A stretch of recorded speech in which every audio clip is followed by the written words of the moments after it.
Desde aquí, del Hospital Universitario de Jerez de la Frontera, un lugar muy bonito, es el salón de actos que la Capellanía Evangélica, pues nos reunimos una vez al mes, la formamos 3 capellanes y 24 voluntarios. Estamos para atender un servicio espiritual a los hermanos de la Iglesia Evangélica de Jerez y a todas aquellas personas que necesitan una palabra de ánimo, de consuelo, de fortaleza y de sanidad en este hospital. ¿Cómo podemos recibir este servicio? Pues solicitándonos, lo solicita la enfermera en el control y le pide que necesita la asistencia del capellán evangélico y vendremos a atenderte. Nos acercaremos a ti, te daremos una palabra de ánimo, de consuelo, de fortaleza y al mismo tiempo oraremos, te encomendaremos a Dios como encomendaron al paralítico, aquellos 4 hombres que rompieron el techo y lo pusieron delante de Jesús, y Jesús lo sanó y lo salvó.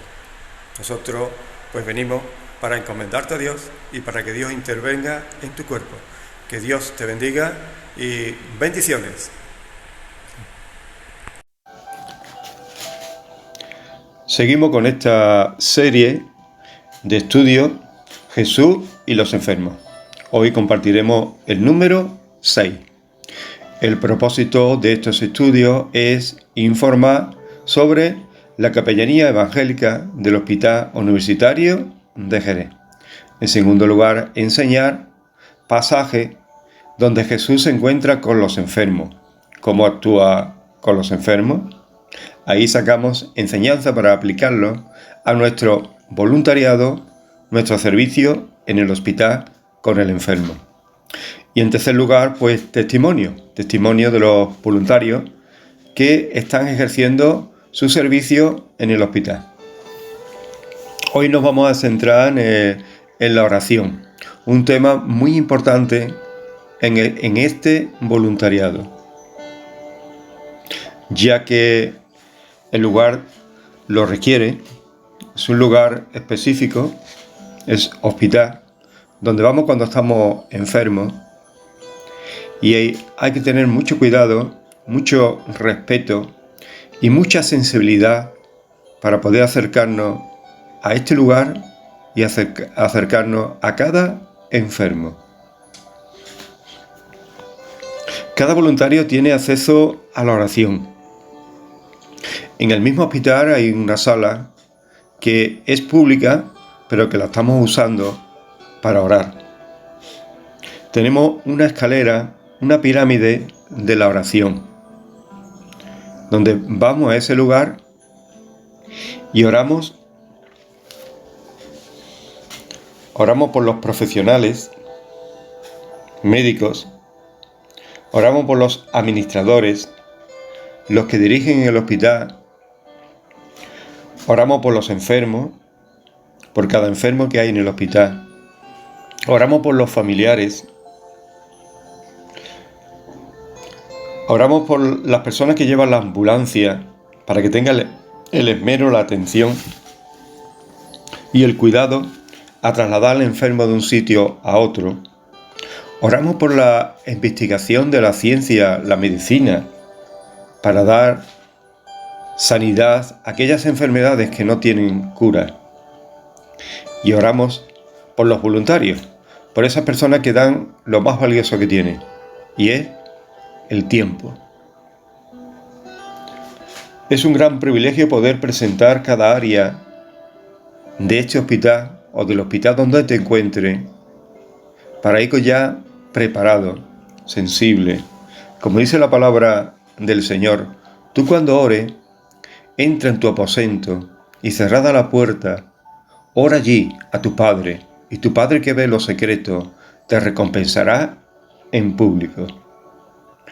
Cuando oramos en el hospital, oramos por todos los enfermos, oramos por el cirujano que está operando, oramos por el que está en diálisis, oramos por aquel que se está dando quimia, oramos por el que está en la cama, oramos por uno y por otro. Y nos venimos y salimos de la sala. Es como si fuera en secreto.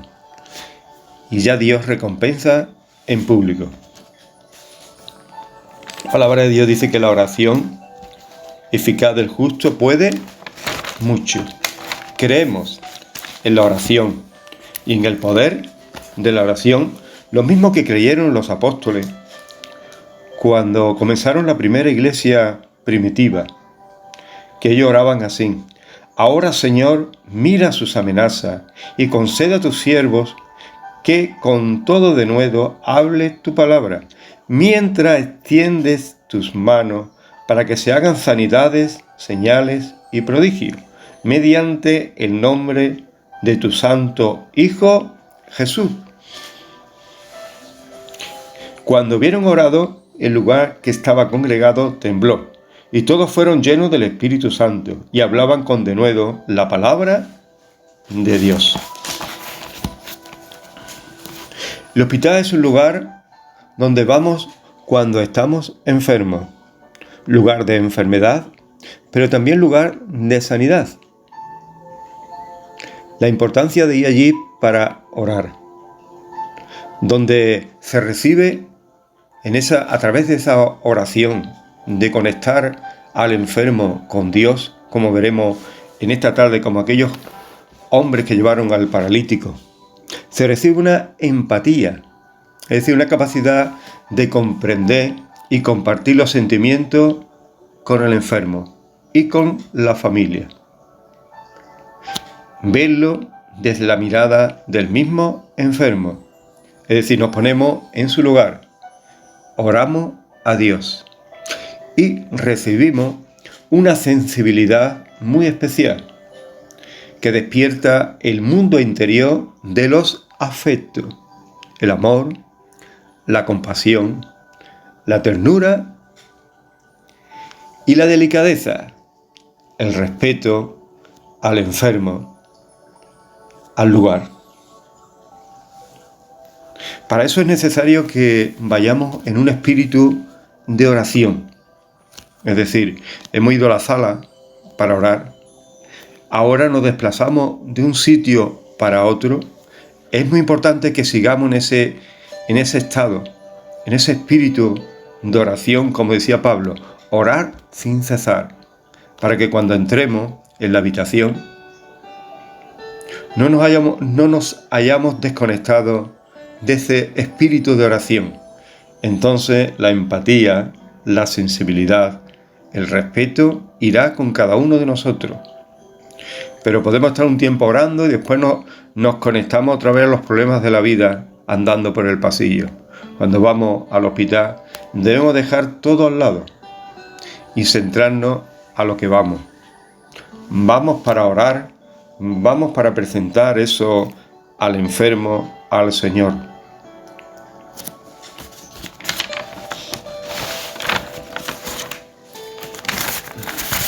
Vamos a ver un pasaje en esta hora donde Jesús está en su casa. Debida lectura en Marcos capítulo 2. Ya sabéis que estos estudios están basados en el Evangelio según San Marcos y vamos desde el capítulo 1 hacia adelante viendo los momentos donde Jesús sanaba a los enfermos para sacar lecciones y aplicarlo a nuestro servicio. Dice la palabra: entró Jesús otra vez en Capernaum después que de algunos días y se oyó que estaba en casa. Inmediatamente se juntaron muchos, de manera que ya no cabía ni aún a la puerta, y les predicaba la palabra.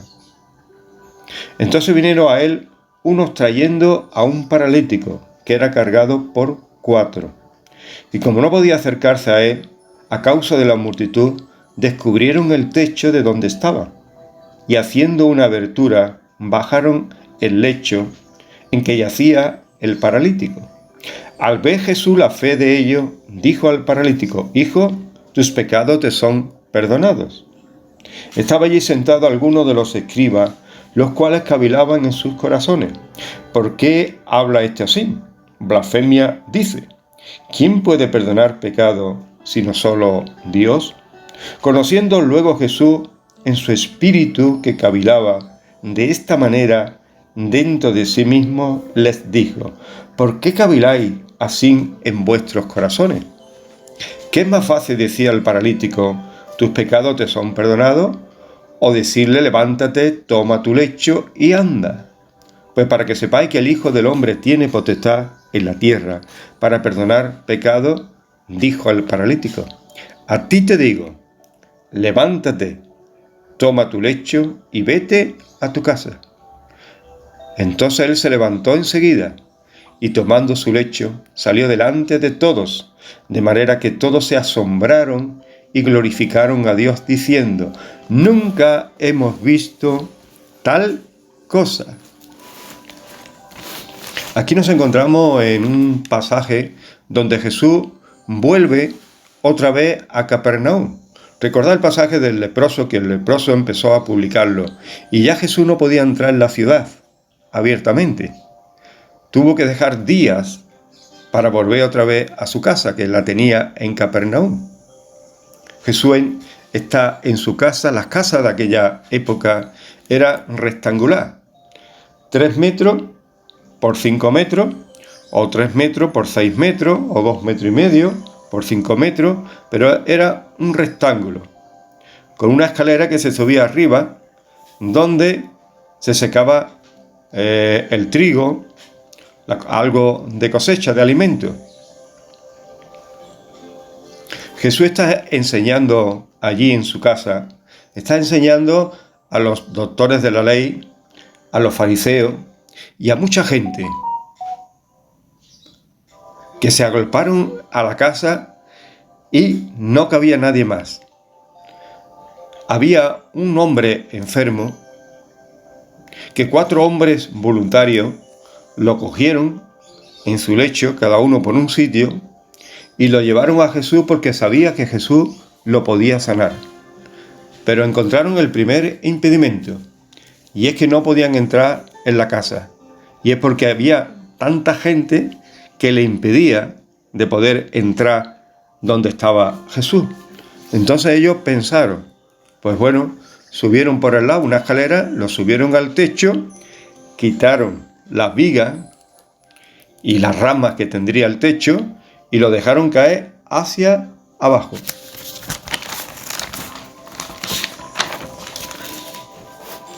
Aquí habla en primer lugar de una aplicación, y es la organización de aquellos 4 voluntarios. La importancia de estar organizado en este servicio, cada voluntario y cada capellán. La organización, la unidad. Los 4 se identificaron con el paralítico, con el enfermo. Fueron movidos, sintieron un llamamiento especial por este hombre, porque vieron la oportunidad para poder ver cómo este hombre era sanado. En segundo lugar, fueron donde estaba el enfermo. Se pusieron de acuerdo los 4. Se esforzaron en subir al enfermo a la azotea. Se arriesgaron en romper el techo de la casa de Jesús. Es decir, los voluntarios tuvieron una parte muy importante aquí con relación al enfermo,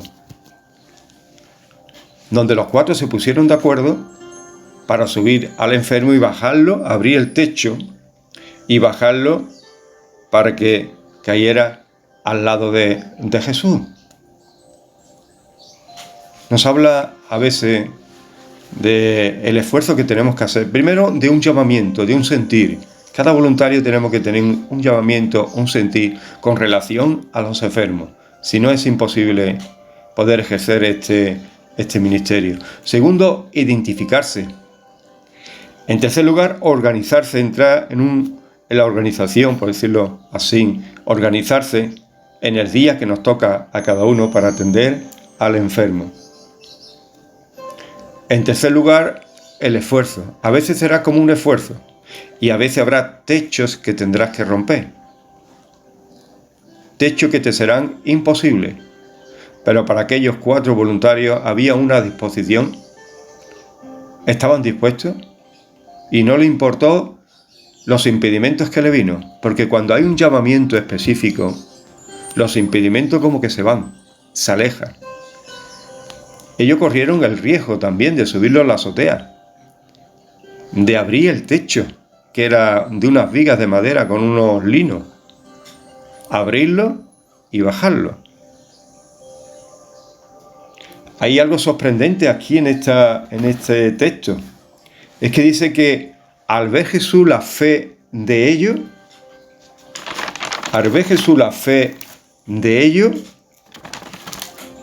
le dijo al paralítico: ¿cómo se puede ver la fe? Pues mira, la fe se ve por las obras. ¿Qué obras hicieron?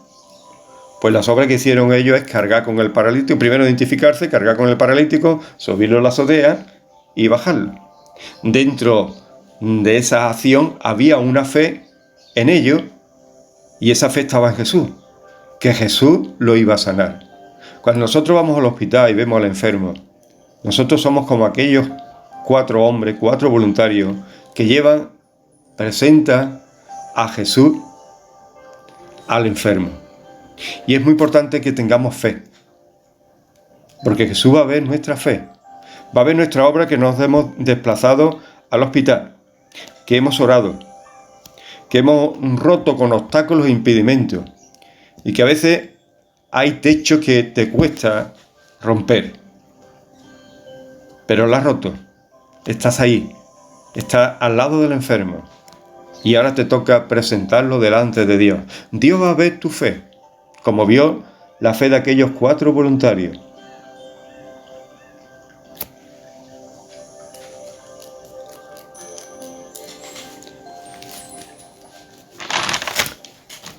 Jesús, viendo esa acción, se centra en el enfermo, deja lo que está haciendo.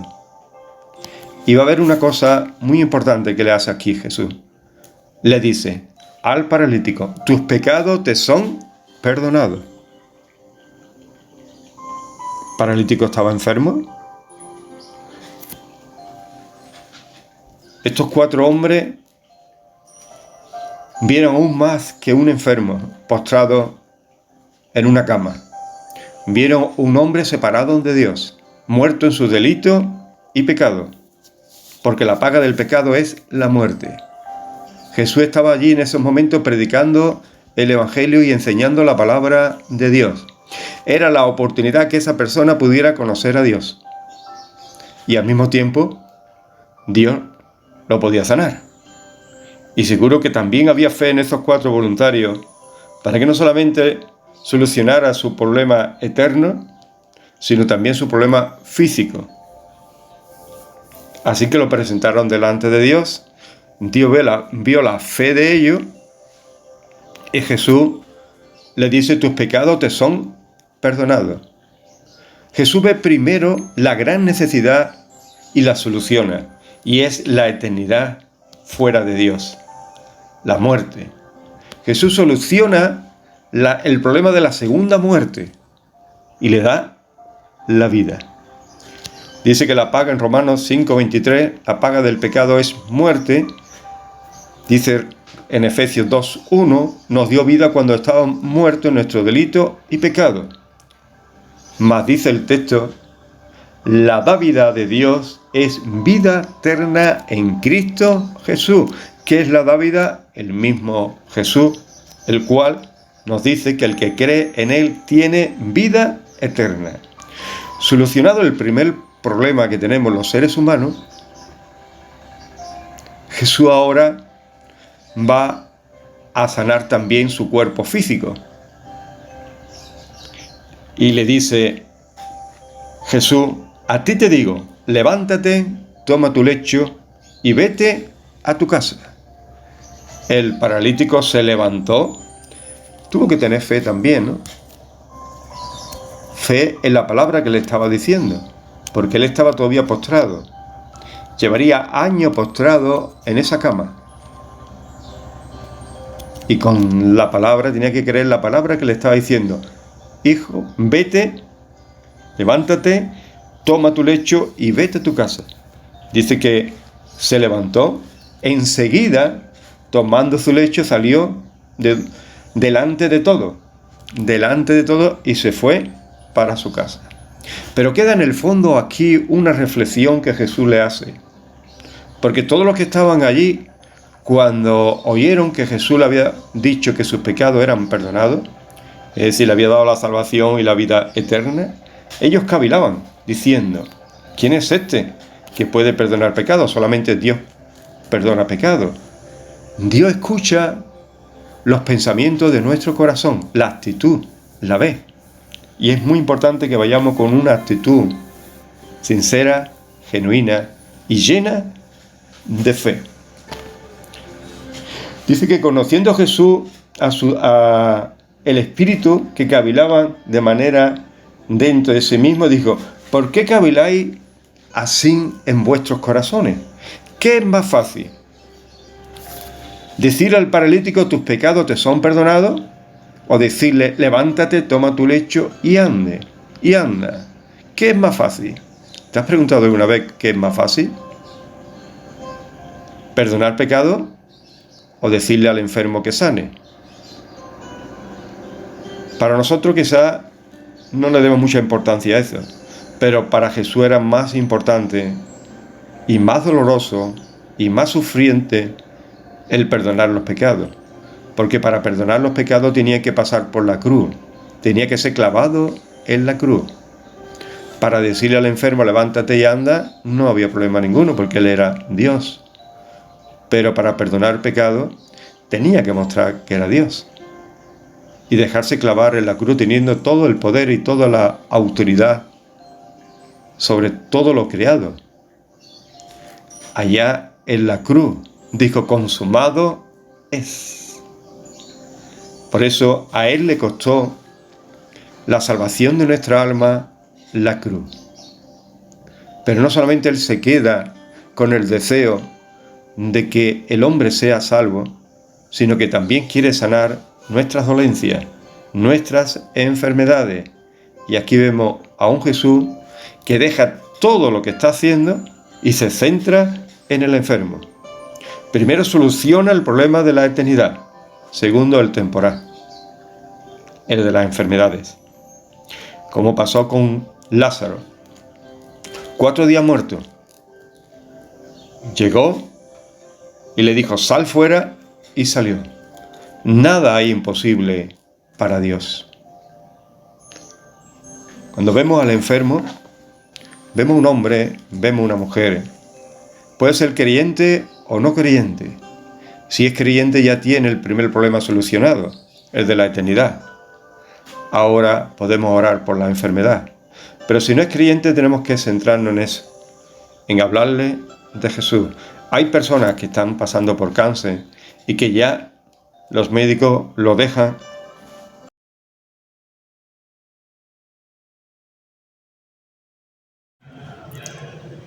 Estamos en el Hospital Universitario de Jerez de la Frontera, en una sala que dedicamos para orar cada mañana, para poder interceder y presentar a cada enfermo delante de Dios. Y me encuentro aquí con un grupo de voluntarios que vienen para interceder. Antes de visitar a los enfermos, pues dedicamos un tiempo específico para presentar el hospital, cada área, delante de Dios, para que Dios vaya por delante de nosotros, escuche nuestra oración y atienda a cada voluntario. Estamos aquí con los voluntarios. Me gustaría preguntar a nuestra hermana, ¿qué es la oración para ti en esta mañana, aquí en el hospital? Pues la verdad que es una parte muy importante antes de realizar el voluntariado, de venir a una sala que tenemos, donde poder poner en manos del Señor no solo a los enfermos que tengamos que visitar, si es que en ese día hay algún enfermo que visitar, sino también pues por el personal del hospital, por cada administrador, por cada área de este hospital que tanto se necesita, ponerlo en las manos del Señor para empezar el día. Muy bien. También un hermano que se llama, ¿tu nombre? Juan Carlos, yo me llamo Juan Carlos. Juan Carlos, ¿qué es para ti la oración? Para mí la oración es lo más importante antes de empezar un servicio, porque lo que hace es preparar el ambiente en el hospital, prepara al enfermo, nos prepara a nosotros también, y tenemos la confianza de saber de que Dios va por delante cuando estamos en ese tiempo de oración. Amén, amén. También está aquí nuestra hermana Regli. Regli, ¿qué es para ti la oración aquí en el hospital? Para mí la oración es un punto muy clave para poder expresar, poner toda la necesidad que hay aquí, tanto como para los enfermos como para los familiares, y no solo para los enfermos y familiares, sino para general, ¿no? Para los médicos, para los que realmente necesitan el apoyo de esta oración. Y para mí esto es lo más importante, no poner toda la necesidad para que luego que el Señor vaya por delante donde vayamos. Amén. Y donde nos ponga el Señor el lugar que tengamos que ir. Así es. También nos acompaña nuestra hermana Chari. Chari, ¿qué es para ti la oración? Para mí es presentarle al Señor todo el trabajo que queremos hacer para Él y como dice el hermano, cambiar el ambiente para que podamos estar preparados para lo que el Señor nos ponga en ese momento y ser dirigida por Él. Así es. Y para mí es un orgullo, igual que para todos los hermanos, de servirle a un Dios tan grande y poderoso. Amén. Ay, amén. Amén. ¿Tenéis alguna experiencia de que Dios haya escuchado la oración con relación a algún enfermo, hermano? Uy, sí, tenemos muchas. La verdad que es una bendición como el Señor se mueve a través de la oración. Él nos escucha, tenemos un Dios vivo y real que nos escucha. Y hemos visto muchas cosas de hermanos, como el Señor se ha movido y ha hecho milagros. Amén. Carlos, yo sé que tú llevas mucho tiempo visitando a los enfermos. ¿Te ha ayudado mucho la oración y has visto tus respuestas a través de la oración? La oración ayuda siempre. Tiene que ser algo en el estilo de vida cristiano, ser creyente. Sin oración no se puede vivir. Porque si no hay oración no hay comunicación con Dios. Si no nos comunicamos con Dios, ¿cómo podemos explicarle lo que es nuestro corazón? Entonces, respuesta de Dios siempre ha habido. Más tarde, más temprano, siempre la hay. Amén. Regli, ¿has tenido tú alguna experiencia personal con Dios a través de la oración cuando has estado enferma? La verdad que sí. He tenido oportunidad de ver milagros. Ver milagros porque hemos visitado no he tenido la oportunidad de entrar a la UCI, ¿no? Pero sí que mis compañeros, tanto el capellán que ha podido entrar porque el que puede entrar, la verdad que ha habido personas que han estado ahí y han salido de ese lugar. Amén. Cuando no ha habido remedio a través de los hombres, pero Dios ha actuado. Amén. Y ha salido. Entonces hemos visto milagros. Y hemos visto también a una joven, ¿no? Que no tenía ninguna esperanza y cómo Dios ha restaurado a esta joven y hoy en día pues está ya en la casa. Amén. Eso es un gran milagro y la oración es fundamental en este lugar. Amén. Hermana Chari, ¿ha tenido usted alguna experiencia con la oración? He tenido muchas. En 27 años he visto mucho la mano de Dios. Gloria a Dios. Y en este lugar el Señor tiene un propósito para poder llegar a las personas y saber que Él las ama y puede darle otra calidad de vida, incluso un milagro. Amén. Porque lo he visto en la hermana Gemma, que el Señor la ha sanado de una enfermedad grave. Amén, así es. Creo que está, vamos, muy bien. Muy bien. Pues así escuchamos los testimonios de cada... Acabo de escuchar los testimonios de las hermanas, de aquí los hermanos orando en este lugar, en esta sala. Nosotros creemos en Dios y creemos en la palabra de Dios que nos dice: clama a mí y yo te responderé. Y hay un caso muy específico en las Escrituras donde un hombre estaba paralítico y 4 voluntarios se acercaron para cogerlo en un lecho y lo presentaron delante del Señor. El Señor, cuando vio la fe de ellos, pues Él respondió y sanó al paralítico. Nosotros creemos de que Dios escucha nuestra oración, por eso estamos aquí en esta mañana, antes de atender a los enfermos, dedicamos ese tiempo para clamar a Dios, presentar a cada enfermo en las manos del Señor. Que Dios te bendiga. Bendiciones.